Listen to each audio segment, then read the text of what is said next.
میں روز قیامت کی قسم کھاتا ہوں اور نفس لوامہ کی قسم کھاتا ہوں کہ سب لوگ اٹھا کر کھڑے کیے جائیں گے۔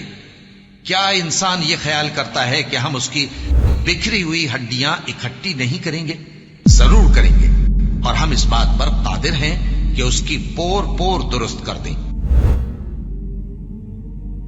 اَيَحْسَبُ الْإِنسَانُ أَن يُتْرَكَ سُدًى، کیا انسان یہ خیال کرتا ہے کہ اسے اسی طریقے سے چھوڑ دیا جائے گا؟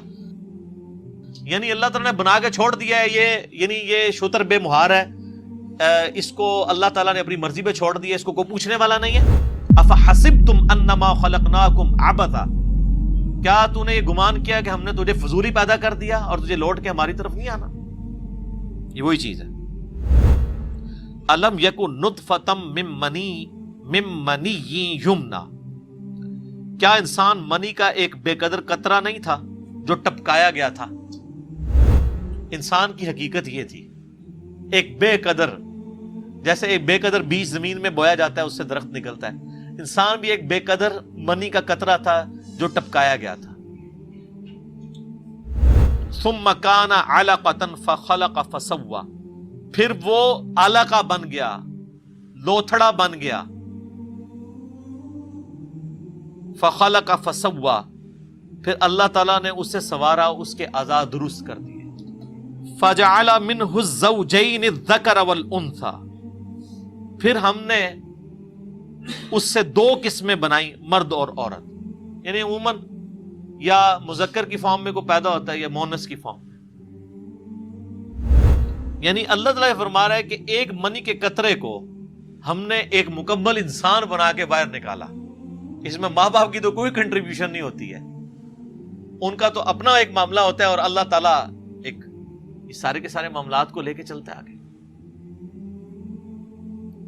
الیس ذالک، کیا وہ ہستی جو اس بات پہ قدرت رکھتی ہے کہ ایک بے قدر پانی سے ایک مکمل انسان بنا کے نکالتی ہے؟ سر انسان پاگل ہو جاتا ہے کہ ایک بے قدر پانی، پھر وہ کس طریقے سے اس میں ڈیولپمنٹ ہوتی ہے، انگلیاں بنتی ہیں، آنکھیں آتی ہیں، ناخن تک بن جاتے ہیں، پورے اعضاء فٹ ہوتے ہیں، اور پھر وہ اس سب سے بڑی بات اس کے اندر جان ہوتی ہے، پھر وہ نکلتا ہے۔ اللہ فرماتا ہے جس نے تمہیں بے قدر پانی سے، منی کے قطرے سے پورا انسان بنا کے باہر نکالا، الیس ذالک بقادر علی ان یحیی الموتى، کیا وہ ہستی اس پہ قادر نہیں ہوگی کہ مردوں کو زندہ کر لے؟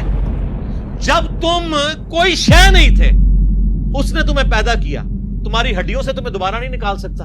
یہ اصل میں اس سوال کا جواب ہے جو شروع میں آیا تھا نا، اَيَحْسَبُ الْإِنسَانُ أَن لَّن نَّجْمَعَ عِظَامًا، انسان کہتا ہے یہ ہڈیاں کس طریقے سے جو ہے وہ دوبارہ ہوں گی؟ اللہ نے دنیا میں بتایا کہ تمہیں اس سے بڑا ایکسپیرینس کروایا جا رہا ہے کہ تم بے قدر پانی تھے اور اللہ تعالیٰ نے تمہیں ایک مکمل انسان بنا کے نکالا۔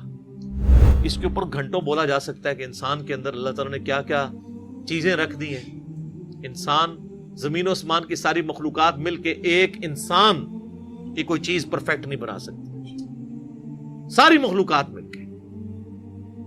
قرآن حکیم میں تو اللہ نے چیلنج دیا ہے نا سورہ حج کے اندر کہ جن ہستیوں کو تم پکار رہے ہو تم بھی، اور جن کو تم پکار رہے ہو یہ مل کے بھی ایک مکھی نہیں پیدا کر سکتے، اور مکھی ان سے کچھ چھڑا کے لے جائے تو اسے واپس نہیں لے سکتے۔ کتنے کمزور ہیں وہ جو پکار رہے ہیں اور وہ بھی جنہیں پکارا جا رہا ہے۔ بہت بڑی اللہ تعالیٰ نے جو انسان کے اندر کوالٹی رکھی ہے وہ آنکھیں ہیں۔ سائنٹسٹ حیران ہے کہ اچانک جو ہے نا وہ آنکھیں نمودار ہوتی ہیں انسان کا، یعنی جب بالکل 7-8 مہینے گزرتے ہیں اس کے بعد، ورنہ پہلے سوراخ ہی ہوتا ہے، اچانک آنکھیں نمودار ہوتی ہیں۔ اور یہ کتنی حیران کن بات ہے کہ آنکھوں کے اندر شیشہ ہے اور شیشے کا گوشت کے ساتھ کوئی تعلق ہی نہیں ہے۔ گوشت کی ان پٹ سے شیشہ بننا یہ انبلیویبل چیز ہے۔ سر آؤٹ پٹ کے لیے یہ بھی تو ضروری ہوتا ہے نا کہ ان پٹ کیا ہے۔ اگر میں لکڑی ڈال کے دوسری طرف سے کوئی لوہے کی بنی ہوئی چیز نکال لوں تو انبلیویبل چیز ہے نا۔ لوہے میں لوہا ڈال کے لوہے کی بنی ہوئی چیز نکالنا تو سمجھ آتی ہے۔ گوشت پوش میں سے آنکھیں، اور آنکھوں میں شیشہ، اور صرف شیشہ نہیں ہے سر، بینائی ہے پیچھے، ایک باریک سا سوراخ ہے جس کے اندر سے تقریباً 12 لاکھ نسیں گزر رہی ہیں۔ ایک آنکھ کے اس سوراخ میں سے، جس کی وجہ سے آپ کا یہ امیج بنتا ہے۔ سر خدا کا تعارف ہو تو انسان شرک کر نہیں سکتا۔ میں اکثر کہتا ہوں دنیا میں جو کام نہیں ہونا چاہیے تھا نا، وہ شرک تھا۔ انسان اپنے اوپر ہی غور کر لینا کہ انسان کی کیا اوقات ہے۔ کوئی بڑے سے بڑا بزرگ ہے تو منی کے قطرے سے ہی پیدا ہوا ہے، کیا اس نے اپنے آپ کو خود پیدا کیا ہے؟